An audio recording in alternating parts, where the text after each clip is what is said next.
दोस्तों, आज की कहानी का नाम है दैत्य का संदूक। हिमालय की तराई में कभी एक बौद्ध साधु रहता था, जिसके उपदेश सुनने एक दबंग दुष्ट दैत्य भी आता था। किंतु दबंग दुष्ट अपनी दानवी प्रवृत्ति के कारण राहगीरों को लूटता था और उन्हें मारता था।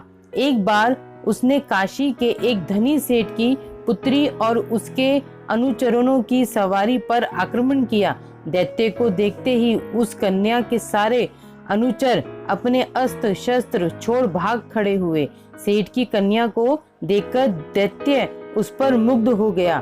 उसने उसकी हत्या न कर उसके साथ ब्याह रचाया।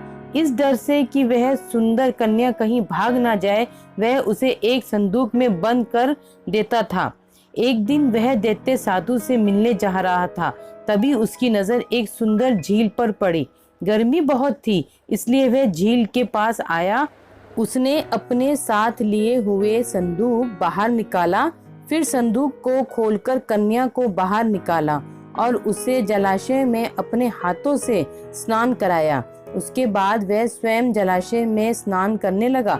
मुक्त हो कन्या जलाशय के किनारे विचरण करने लगी। तभी कन्या की नजर एक नव युवक पर पड़ी, जो एक जादूगर भी था। उस अत्यंत सुंदर युवक को देख कन्या ने उसे इशारों से अपने पास बुलाया। फिर प्रेम क्रीड़ा करने के लिए उसने उसे संदूक में बैठने को कहा।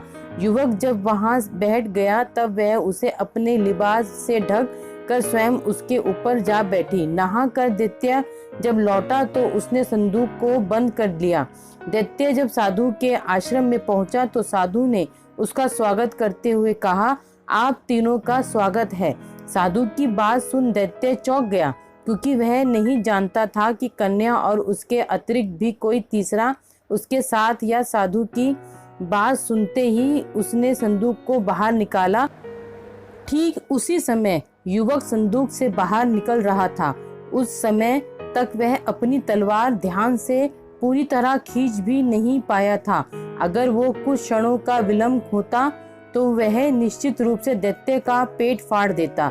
दैत्य को देख युवक भाग खड़ा हुआ। साधु के वचन एवं ज्ञान को सुनने के कारण चूंकि दैत्य की जान बच गई थी, इसीलिए उसने साधु का धन्यवाद ज्ञापन किया। साधु ने तब उसे शीलवान बनने की शिक्षा दी और उस कन्या को भी मुक्त करने का परामर्श दिया। उस दिन के बाद से दैत्य शीलवंती बन गया। अगर आपको मेरी ये कहानी अच्छी लगी हो तो इसे लाइक जरूर कीजिएगा और शेयर करना ना भूलें, सब्सक्राइब करना ना भूलें।